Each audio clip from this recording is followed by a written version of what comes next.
El tema que hoy me toca es respecto a la ventilación no invasiva. Quiero comenzar con un comentario que suelo hacer a veces con algunos residentes que trabajan en provincias y se dedican a la parte neonatal. Y muchas veces cuando ellos comentan que regresan a sus lugares de origen, están muy abocados a conseguir un ventilador mecánico y si pueden tener alta frecuencia y si pudieran poner óxido nítrico serían felices, ¿no? Yo creo que la neonatología se sostiene en unas bases esenciales y dentro de ello la ventilación no invasiva creo que es una prioridad por encima de la ventilación invasiva, que obvio es necesario, pero que debe tener bien cimentado lo que es la ventilación no invasiva. Y puse estas dos preguntas que si hay tiempo podríamos conversarlas luego al final, que si tuviera que hacer un trabajo de investigación y ponernos de acuerdo en los servicios de Lima y ver cuál es la conducta a seguir con un prematuro extremo que inicia distrés respiratorio moderado en sala de partos, pondré 800 gramos, ¿qué hacer, no? Estoy seguro que en los diferentes hospitales y en cada turno se podrían hacer cosas distintas, ¿no? Algunos le iniciarían un CPAP con una cánula corta, otros lo intubarían de inmediato, otros le colocarían una máscara laringea para ventilar, si la tuvieran, y otros instalarían ventilación no invasiva con cánula larga, ¿no? Obvio, colocaría algo provisional en sala de partos y le pondrían la cánula larga en la UCI con ventilación no invasiva. ¿Qué es mejor? ¿Qué no se debería hacer? El propósito que al final de la charla más o menos tengamos ideas claras de cómo actuar ante determinados escenarios. Y la segunda pregunta, que parece muy elemental, estoy segurísimo que si también hacemos una encuesta en diferentes hospitales, de repente no nos ponemos de acuerdo, ¿no? ¿Cuál es la presión inicial de CPAP recomendada para el manejo precoz de la enfermedad de membrana hialina? ¿No? Creo que 3-4 estaría desestimada, pero de repente por ahí piensa alguien que podría ser un valor. La de 5-6, 4-5, 7-8 yo diría depende, ¿no? Esto es básicamente un preámbulo. Vayamos a algunas generalidades de lo que es la ventilación no invasiva. Es cualquier forma de soporte ventilatorio sin necesidad de este famoso tubo endotraqueal, ¿no es cierto? Es la ventilación en la cual no se utiliza el tubo endotraqueal o la intubación. Que tanto nos gusta a los neonatólogos, ¿no? El residente cuando entra quiere intubar a medio mundo, ¿cierto? Pues hay que comentarle que mientras menos lo haga sería mejor, pero no irnos al otro extremo, ¿no? Dejar de intubar a pacientes que necesita pensando que la ventilación no invasiva es lo único. Cuando uno ingresa un paciente a ventilación, sea no invasiva o invasiva, verifica lo que es la prevención, tiene que estabilizar al paciente con cualquiera de los dos métodos y está pensando en retirarle dicho método, sea el tubo o sea la cánula nasal o la máscara nasal, lo que usen, y está pensando en lo que es la recuperación, ¿no? Ejemplo, en un CPAP tendría que estar pensando en que no le vaya a generar un daño nasal y si es el tubo endotraqueal en lo que es una displasia, etc.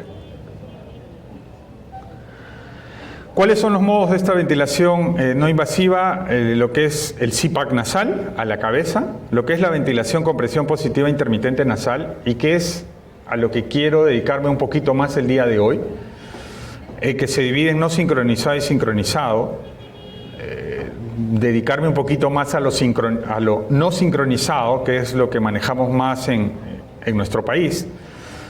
También la presión positiva bifásica de la vía aérea, el BiPAP, que no usamos mucho tampoco, no digo que no sea bueno, y la cánula nasal de alto flujo, que también tiene un boom, pero he visto que hay otra charla que va a referirse a ello. Estas son las formas de administrar. Si ustedes ven, siempre se parte de lo que es el aire y oxígeno, ¿no? Aire y oxígeno. Creo que ese concepto, si bien en algunas provincias no se da, pero ese concepto es clave, ¿no? No podemos utilizar oxígeno puro. Necesitamos el mezclador que pueda permitir combinar el aire ambiental o el aire comprimido y el oxígeno. En el caso de los dos primeros, tienen el humidificador y calentador, y luego la rama inspiratoria en el tema de cánula de alto flujo y rama inspiratoria y expiratoria cuando van a utilizar el CPAP, ¿no? Y abajo, en la última, tienen que utilizar una máquina, sea de BiPAP, cuando van a usar BiPAP, o el ventilador para ventilación nasal no invasiva.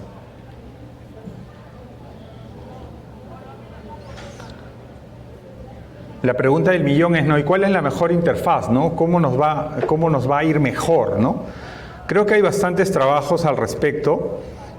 Hablo de CPAP, obviamente hay que utilizar lo correcto para cada paciente y para cada equipo, ¿no? En el servicio de Loaiza hace algunos años era muy común, y de repente en otros hospitales, habilitar los dispositivos de acuerdo al momento, ¿no? Oye, no tengo esto, pero tengo esto y conéctalo. Un conector, ¿no? Pues acostumbrémonos a no hacer eso, ¿no? Yo siempre le digo al personal del servicio, sobre todo a veces al personal de enfermería que lo hace de muy buena fe, tratando de adaptar cosas, pero le digo, si fuese su hijo, ¿le gustaría utilizar los dispositivos correctos o dispositivos adaptados? La respuesta es obvia, ¿no? No sabemos qué puede pasar con algo adaptado, entonces tratemos de utilizar lo adecuado, ¿no? Arriba hay una cánula de bajo flujo en la A, en la D de alto flujo, y tenemos los PROM o las máscaras, ¿no? Hay alguna evidencia que las máscaras nasales para CPAP serían mejor que los PRO. Y en cuanto a cánulas, las cortas definitivamente son mejor que las cánulas largas para CPAP. Ya no se recomienda utilizar cánulas largas que en algún momento estuvieron de moda. Ok, esto muy rápido. En el pasado, los prematuros, cuando tenían dificultad respiratoria, había que intubar y ventilar. O sea, el sinónimo es, tengo un ventilador, estoy tranquilo. No es así ahora, porque esta invasión a la vía respiratoria da afectación que no vemos. Muchas veces comentamos en el hospital, doctor, pero ese CPAP le está malogrando la nariz y tiene una necrosis, porque lo ven. Pero habría que ver cómo está la tráquea, cómo están las cuerdas vocales, con el tubo endotraqueal. Como no lo vemos, creemos que está bien. Pero obviamente hay bastantes trabajos de biopsias, de anatomía patológica, donde se ve que hay lesiones, y obviamente los bebés que sobreviven también, y creo que ahora se ha visto bastante con el COVID, todas las lesiones producto de las intubaciones prolongadas, ¿no? Y las intubaciones cortas también.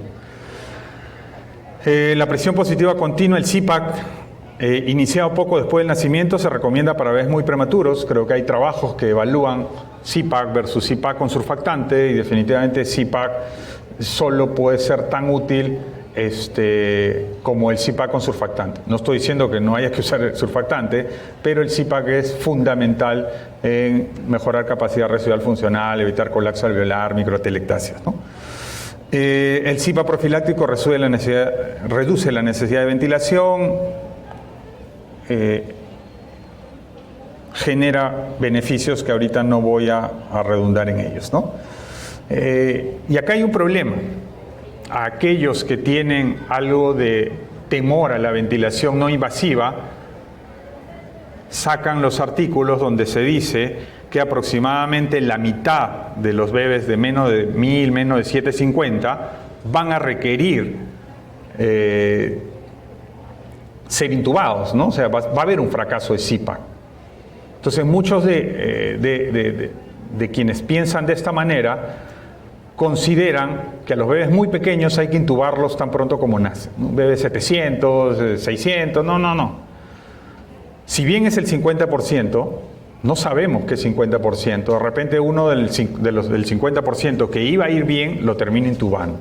Entonces la conducta es manejar el CPAP profilácticamente. Obvio que hay otras condiciones, si recibió maduración pulmonar, si tiene infección, si requirió reanimación, ¿no?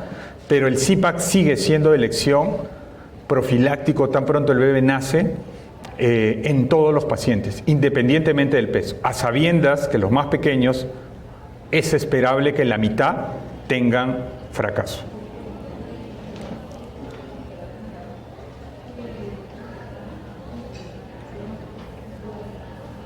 Y apareció ya hace algún tiempo, ahorita lo vamos a ver, pero en nuestro país, al menos en el servicio donde laboro, hace poco tiempo, el uso de la ventilación con presión positiva intermitente como una alternativa entre el CPAP y la ventilación mecánica.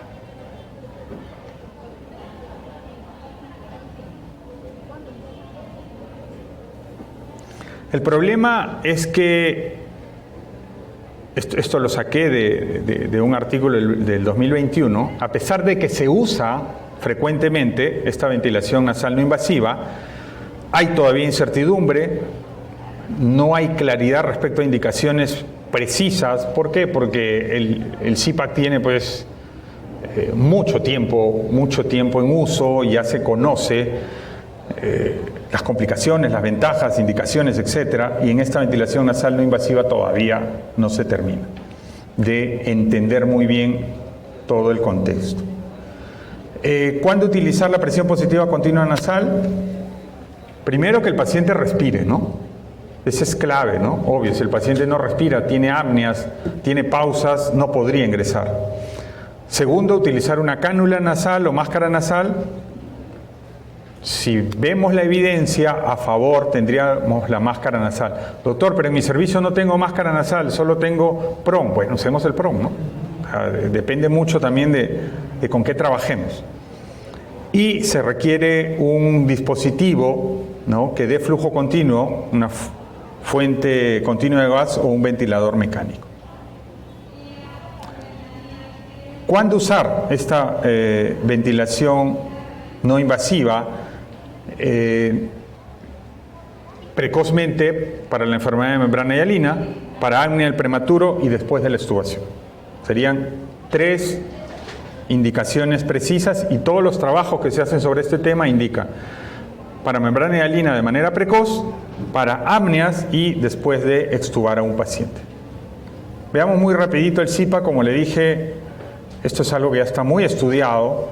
Sabemos que el CPAP tiene muchos mecanismos fisiológicos que ayudan a que nuestros pacientes puedan mejorar ventilatoriamente, ¿no? Cuando hay apneas, estabilidad de la pared torácica, la ventilación perfusión, mejora la capacidad residual funcional, etcétera, ¿no? Creo que lo usamos mucho y insistir en ello no tiene sentido. Hay 2 formas. La que más usamos en los servicios es la de flujo continuo. La de flujo variable, creo que hay muy pocos centros que la usan. Nosotros alguna vez utilizamos en el UAIS el Benveniste, pero la verdad que no nos fue bien.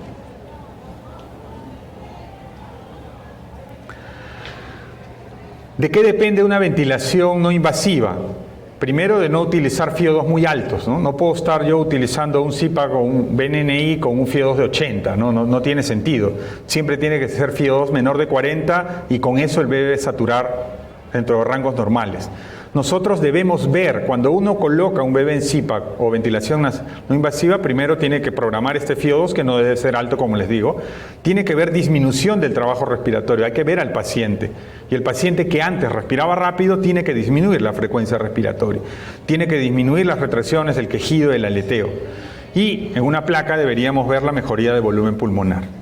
El paciente debe estar más cómodo después que estaba luchando, peleando por las dificultades que tenía para respirar, aunque a veces también hay bebés que están con CPAP y siguen peleando de hambre, esa es otra cosa, y deberían disminuir apneas, bradicardia y cianosis. ¿Qué complicaciones tenemos con el CPAP? Creo que son archiconocidas, ¿no? Se puede obstruir la cánula. Puede haber aumento de la resistencia cuando la cánula es muy estrecha. Ahora ya las nuevas cánulas permiten medir, ¿no?, de acuerdo a la cabeza del bebé, de acuerdo a las fosas nasales, y colocarle la cánula que sea adecuada para cada bebé. No podemos usar un PROM de a término en un bebé prematuro y tenerlo todo ajustado, ¿no? Puede haber un flujo insuficiente para lograr la presión, puede haber insuflación gástrica, puede haber PID inadvertido, pueden haber atelectasias o una mala posición de la cánula, y a lo que le tenemos mucho miedo son las lesiones nasales y necrosis del tabique, ¿no? También irritación de la piel por el gorro, ¿no? A veces se le pone demasiado esparadrapo, sobredistensión y, aunque a veces uno no cree, obviamente neumotoras porque le está dando también una presión al pulmón del paciente, no como la del ventilador mecánico, pero también le está dando una presión. ¿Cuándo no usar CPAP? Cuando hay respiratorio severo, cuando hay anomalías de la vía aérea, cuando el paciente está muy inestable hemodinámicamente, cuando tiene apneas frecuentes, que damos que el bebé tiene que respirar, y podría considerarse falla ventilatoria PCO2 más de 60, pH menos de 7.25. Eso es discutible, algunos pueden decir PCO2 65, otros pueden decir pH menos de 0.72. Depende ya de protocolos de la institución y de cómo está el paciente, ¿no? Tampoco usarlo en hernia diafragmática, gastroquisio, falocele, NEC y cuando hay sobredistensión pulmonar, ¿no? Ok, esa era una revisión muy cortita de CPAP. Obviamente CPAP hay mucho que hablar, pero creo que es un concepto que ya está claro. La charla de hoy va a radicar básicamente en entender lo que es la ventilación con presión positiva intermitente nasal no invasiva, que ya lo estamos usando en el Hospital Loaiza. No tenemos todavía una documentación o un registro estadístico de investigación para documentarlo, porque tiene un tiempo corto de aplicación, pero sí de repente contar un poco la experiencia de su uso en función de lo que dice la literatura, ¿no? Es una forma de asistencia respiratoria. En el CPAP lo que le damos es presión positiva al final de la expiración, ¿correcto? En este caso, además de esa presión positiva, se le da presiones un poco más altas, ¿no? A través de una máscara nasal o de una cánula. Nosotros utilizamos máscara nasal. Cuando uno busca en internet, hay demasiada cantidad de abreviaturas que se relacionan a este modo, ¿no? Como ahí ven, NIPPB, SNIPPB, ¿no? O sea, hay varias terminologías, ¿no? Que a veces terminan un poco confundiendo, ¿no? Con fines académicos hoy, en las diapositivas va a decir NIPPB, ¿no? Ventilación nasal no invasiva, le llamamos. Es como que el paciente sale del tubo endotraqueal, ¿no? Se le coloca la máscara y queda con los parámetros de la ventilación con la que estaba con el tubo endotraqueal. Cuando pasa CPAP, obviamente solo queda con PP, flujo y FiO2, ¿no? ¿Qué utilizamos para dar la ventilación nasal no invasiva? Utilizamos el ventilador mecánico, ¿no? Abajo hay un esquemita donde se logran ver que hay dos presiones, ¿no? El PP, que es el que está abajo, y el PIP que está arriba, pero que va a ser a través de una cánula o de una máscara nasal. El nivel de presión inferior del PIP durante la ventilación nasal no invasiva ofrece los mismos beneficios del CPAP. Creo que eso está obvio, ¿no? El CPAP da PIP, la ventilación nasal no invasiva también da PIP, o sea que estamos bien con todo lo bueno que dijimos, ¿no? Lo que se quiere es que no solamente haya un manejo del colapso alveolar al final de la expiración, sino también lo haya con la presión que se da de PIP, ¿no? Entonces, estos picos de presión aumentarían la presión media de la vía aérea, ¿no? Por encima del PIP solo que le daba el CPAP, lo que reclutaría un poquito mejor el pulmón y lo que mejoraría la capacidad residual funcional que cuando se usa CPAP solo. Este es el fundamento que proponen los investigadores y que motivó a utilizar la ventilación nasal no invasiva con algo de beneficios respecto al CPAP solo, ¿no? Repito, este es un fundamento que hay que evaluarlo en lo que son las investigaciones, que también vamos a revisar algo al respecto. El problema, igual que el CPAP, es que estas presiones que da el BNNI se pueden escapar cuando uno tiene un PROM o una máscara, no es como el tubo que si va directo, ¿no? No hay sincronización porque lo que usamos nosotros es no sincronizado, entonces no va acorde con la respiración del paciente. Eso serían algunas de las dificultades, por eso se recomienda BNNI sincronizado, pero eso amerita una máquina que pueda darnos eso, que en el país todavía no manejamos mucho. Durante los episodios de apnea, los picos de presión resultaron en volúmenes corrientes medibles solo el 5% del tiempo y produjeron volúmenes corrientes una cuarta parte de los observados durante la respiración espontánea, es decir, en esos momentos no ayudaba. Las presiones inspiratorias máximas más altas no aumentan la probabilidad de inflación torácica visible, lo que sugiere que es posible que las presiones establecidas no brinden la asistencia respiratoria adicional durante el apnea, ¿no? O sea, ahí tendríamos un problema. Cuando un bebé hace apnea, es muy probable que haya que retirar este modo y haya que utilizar otra vez lo que es el ventilador mecánico, ¿no? Una de las formas de sincronizar es con esta cápsula de Gresby. Como les digo, no la utilizamos rutinariamente. Lo que estamos utilizando es la ventilación nasal no invasiva, no sincronizada. En algún momento se pensó que había mayores riesgos gastrointestinales, ¿no?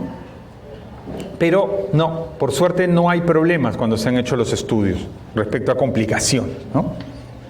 Habría que ver si los beneficios están por encima del CPAP, ¿no? Tampoco se informó diferencias significativas en cuanto a intolerancia alimentaria, perforación gastrointestinal, enterocolitis, pérdida de aire, ¿no? El riesgo de lesiones nasales, que también es uno de los problemas, ¿no? Pudieron ser controlados de la misma manera que con el CPAP. Ok, entonces vamos a ver qué hay en la literatura, qué hay en los artículos respecto a esta modalidad, ¿no? Este es uno de los trabajos más antiguos que encontré, del doctor Kirpalani en el 2013, en el cual inicia con 1550 pacientitos, y si ustedes logran ver arriba, bueno, inicialmente 1586, pero se van depurando. Son bebés de menos de 1 kilo, ¿no? Son bebés pequeños. Porque uno diría, no, de repente es un prematuro tardío, con eso funciona todo. No, son menos de 1000.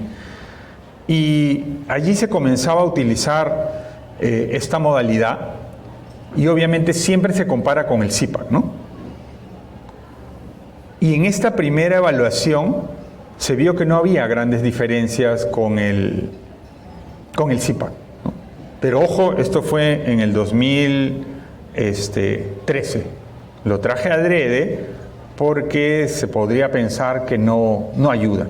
Pero el 2013 para hoy, esto se ha ido incrementando. ¿Y cuál fue uno de los cuestionamientos de ese trabajo? En que la ventilación nasal no invasiva, como fue multicéntrico, era usado con diferentes métodos en diferentes instituciones. Pues finalmente el trabajo como inicio fue bueno, pero como conclusión a largo plazo no fue modificado luego. Bueno, esto fue lo que se encontró, que no había diferencias, ¿no? Luego, el mismo doctor Kirpalani en el año 2020, ya tratando de sistematizar mejor lo que es la investigación, ¿no? Utilizando ya el ventilador mecánico, correcto, concluye que sí, el ventilador mecánico sería lo mejor para ventilación nasal no invasiva. El problema en estos trabajos es que también mezclan el sincronizado con el no sincronizado, pero igual, si tenemos ventilador mecánico, que creo que lo tenemos casi todas las instituciones, podemos administrar ventilación nasal no invasiva. Cuando se evalúa la ventilación nasal no invasiva como soporte respiratorio primario, correcto, es decir, membrana hialina nace y le coloco la máscara con la ventilación nasal no invasiva, vemos abajo que sí hay alguna ventaja respecto a el uso de la ventilación nasal no invasiva. Sí se ve, 0.63 de la ratio de riesgo, ¿no? Y no teniendo la unidad. Entonces, ya en los trabajos posteriores sí habría una ventaja. Y la conclusión es que la ventilación nasal no invasiva temprana, ojo, para membrana hialina, tan pronto como el bebé nace, parece ser superior al CPAP nasal solo para disminuir la insuficiencia respiratoria y la necesidad de intubación y ventilación con tubo endotraqueal en los recién nacidos prematuros. Como siempre, el Cochrane dice que faltan más estudios adicionales, seguimiento a largo plazo, pero aparentemente habría una ventaja. ¿Qué dice la investigación para utilizar la ventilación nasal no invasiva? Ya no cuando el bebé nace y le coloco la ventilación no invasiva, sino está en ventilador, le quito el tubo y le pongo en CPAP con ventilación nasal no invasiva. Postestubación, vemos que también la ratio de riesgo es 0.7 y no tiene la unidad en los intervalos de confianza. Reduce la falla de extubación y la necesidad de reintubación de las 48 horas, ¿no? De manera más efectiva que CPAP. Pero no tiene efecto en displasia, ¿no? Creo que para los neonatólogos la displasia es el gran problema. Casi todo lo que se investiga no influye en displasia, y creo que lo único que marcó diferencias notorias fue la cafeína, pero después se trata de buscar la llave mágica y no se encuentra, ¿no?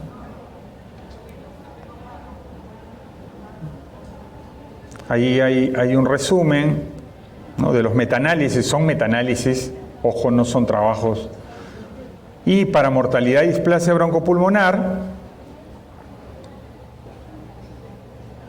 si ustedes logran ver ahí, también el riesgo es de 0.69 y está en el límite ahí del 0.99, ¿no? cerca al 1, ¿no? Esto no es tan concluyente, y cuando se hace una análisis dividiendo displasia y mortalidad, 0.94 y tiene la unidad, es decir, no hay repercusión, ¿no? Hay clara evidencia que la ventilación no invasiva es superior al CPAP como apoyo respiratorio primario y posterior a la extubación para la prevención de la insuficiencia respiratoria en prematuros con membrana hialina, ¿no? Sería mejor la sincronizada, pero les vuelvo a repetir, eso es difícil de conseguir y uno de los grandes problemas en el país es conseguir equipos, así que al menos en el hospital donde laboro se decidió utilizar la ventilación nasal no invasiva no sincronizada por el momento, ¿no?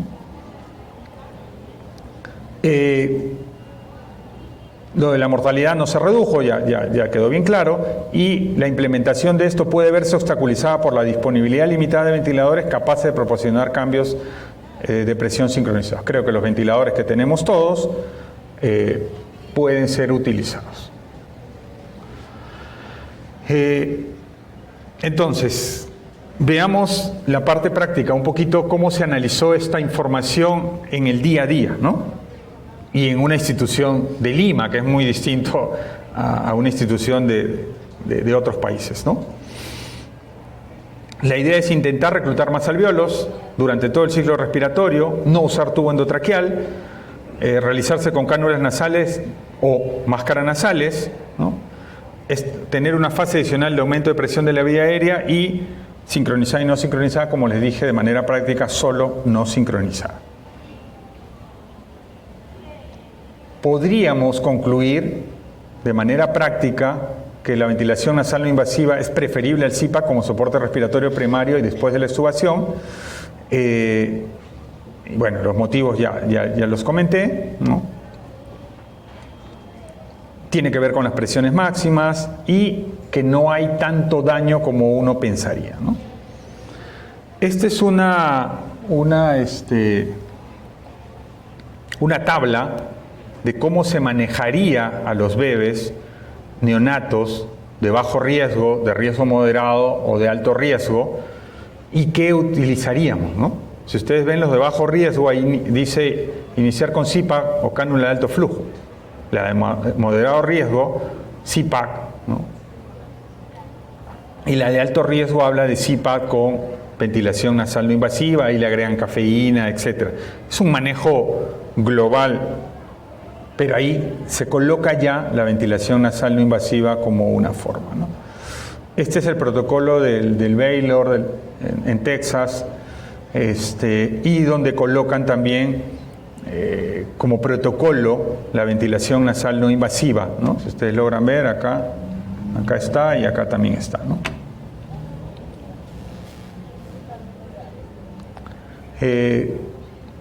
Esto lo encontré en una revisión para uso primario, paciente de menos de 1500, CPAC apenas nace, CPAC si el FiO2 es mayor de 30, surfactante, y de ahí CPAC o ventilación nasal no invasiva. Después de la extubación, también, si ustedes logran ver acá, ventilación nasal no invasiva. O sea, ya está dentro de las estrategias, ¿no? ¿Qué parámetros se usan, ¿no? Es la pregunta. Ya, me convenció, lo voy a ver, voy a usar en algunos y a ver qué tal me va. Ah, perfecto. ¿Con qué parámetros, no? Después de la extubación, se sugiere colocar el PIN 2 a 4 sobre el valor de PIN que estaba antes de extubar. El PEP de 5 a 7 no hay evidencia, pero habitualmente es el valor que se maneja, 5, ¿no? Idealmente no menos de eso. El tiempo inspiratorio 0,405 y la frecuencia respiratoria entre 10 y 40, con un flujo 8 a 10, que es lo que está en la ventilación convencional, ¿no? En apnea, el PIN es un poco más bajo y el PEP un tanto más bajo, ¿no? Y no hay muy claro cómo hacer el destete todavía.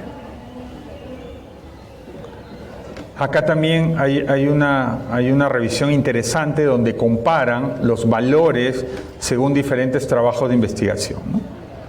Ese es el de Alan Job, el que he marcado abajo con azul, ¿no? Que es bastante parecido al esquema que les mostré inicialmente. Bueno, lo de cánula de alto flujo no voy a mencionar porque hay una revisión al respecto. Y algo que conversamos en el servicio, ¿no? O sea, los médicos muchas veces estamos pues filosofando demasiado de todo esto, ¿no? Leí esto, el artículo, esto, pero quien va a aplicar en el paciente y quien es clave para ver cómo va esto es el personal de enfermería, ¿no? Es fundamental conocer esta estrategia, ver qué tal va, porque cada servicio maneja su estrategia como mejor le parezca, y si es una herramienta útil para el paciente, sería formidable, ¿no? El fijar a un bebé, que el gorro no se mueva, que el CPAP no se mueva, que no haya fugas, que no esté obstruido, es clave en lo que es el personal de enfermería, ¿no? Y quiero terminar un poquito con esto, con estas diapositivas, ¿no? Nosotros estamos utilizando ahorita el CPAP básicamente del ventilador que tenemos, ¿no? Bueno, no creo que sea nada malo que lo diga, de Drager, porque lo tenemos, ¿ah? No digo porque sea lo mejor, pero utilizando el dispositivo de esa misma marca, y para ello estamos utilizando la máscara, ¿no? Para dar CPAP. El Optiflow para dar cánula de alto flujo, ¿no?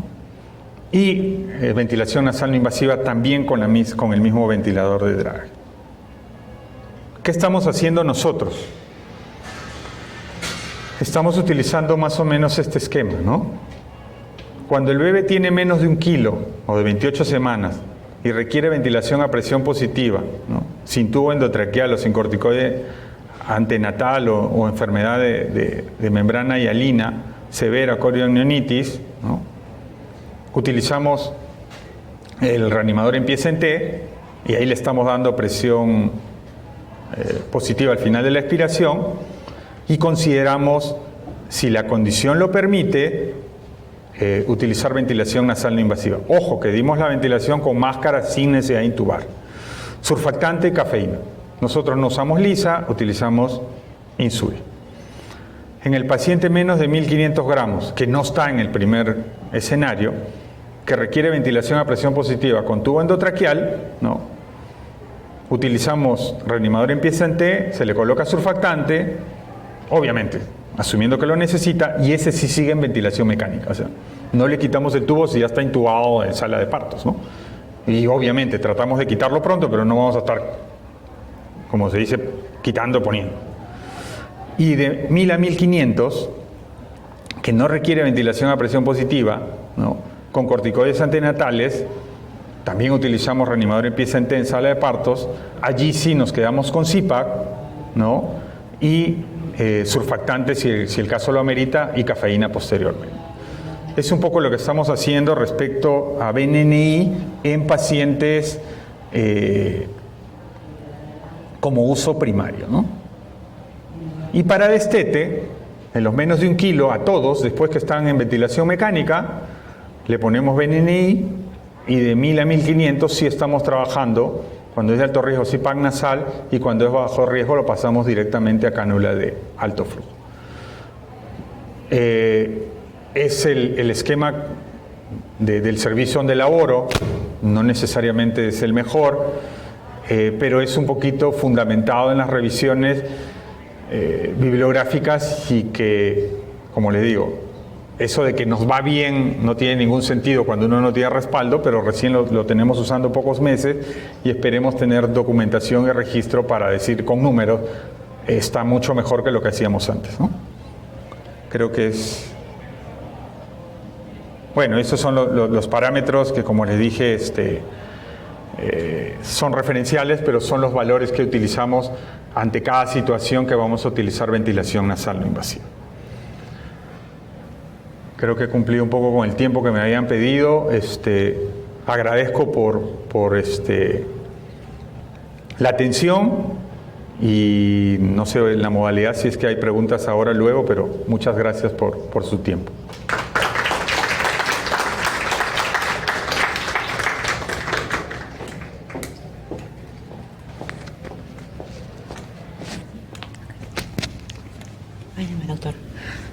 Muchas gracias, doctor. Por favor, si hay consultas a través del Zoom, por favor, Lisbeth. Si Buenos días, Kelly. En este momento, ¿sí? Sí, en este momento no contamos con ninguna preguntas aún a través del chat de Zoom. Sin embargo, estamos seguros que más adelante todos los participantes se van a animar a seguir dejando sus dudas. Muchas gracias. Doctor, por favor.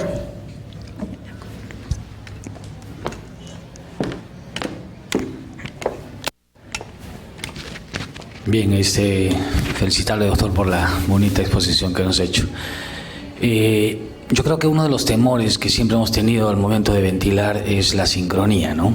Y creo que ha sido el temor fundamental para, digamos, no ventilar por algún tiempo, sin la experiencia que nos ha mostrado, por el temor de hacer daño al bebé cuando no está sincronizado.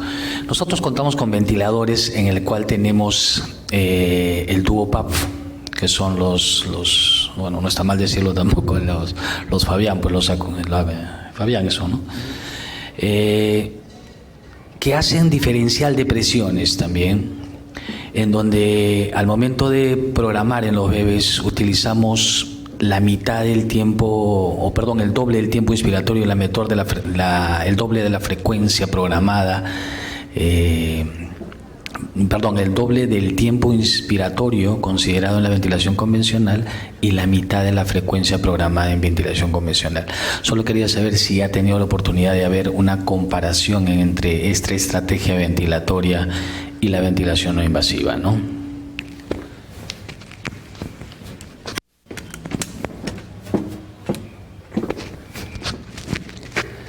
Sí, básicamente es el mismo mecanismo fisiológico. Lo que pasa es la diferencia es cómo suministramos la ventilación nasal no invasiva. Si logran ver en los modos, en modo secundario la frecuencia respiratoria es más o menos la mitad de de la frecuencia respiratoria del recién nacido, y el tiempo inspiratorio, si bien no es el doble, pero siempre está por encima del tiempo inspiratorio que manejamos en ventilación convencional.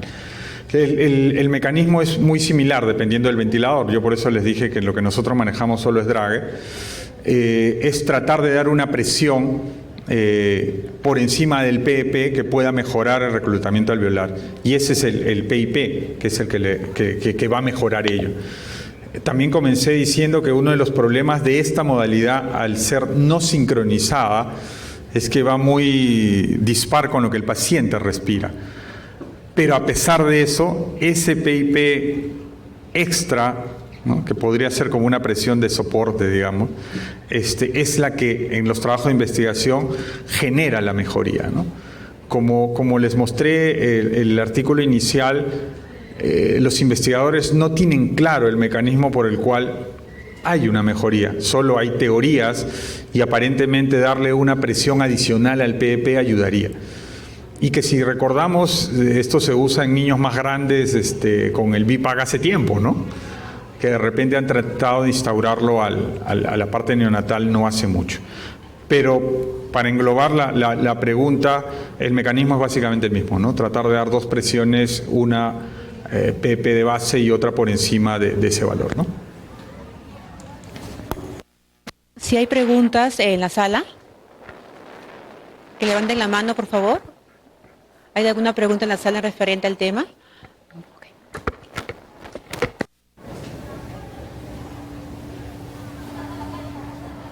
Sí, doctor, buenos días. Primeramente, felicitarle por su brillante exposición. Quisiera que nos explique un poquito sobre el destete del CIPAP, por favor. Bajamos primero el flujo, el FIO o el PEP. Quisiera que nos explique relacionado a ese tema, por favor. Claro, como les dije, trataba... ¿Se escucha? Ay. Trataba un poco más de mencionar lo que es la ventilación nasal no invasiva, pero respecto al destete de CIPAP hay varias estrategias, ¿no? Inclusive ahora hay estrategias nuevas de quitarle CIPAP un rato y ponerle alto flujo y devolverlo a CIPAP, ¿no? Pero la que utilizamos convencionalmente es obviamente ir bajando el PEP, ¿no? El PEP a la par con el FIO2. Cuando uno busca la bibliografía, hay diferencias respecto a valores, ¿no? Teóricamente un PEP de 4, ¿no?, con un FIO2 menor de 30, ya el paciente estaría en condiciones de pasar, dependiendo del peso, por eso les presenté un esquema, podría ser a cánula de alto flujo, a cánula convencional o de repente hasta destete directo. Depende mucho, eso sí, del peso del paciente, ¿no? Pero básicamente lo que se disminuye es el PEP progresivamente y el FIO2, ¿no?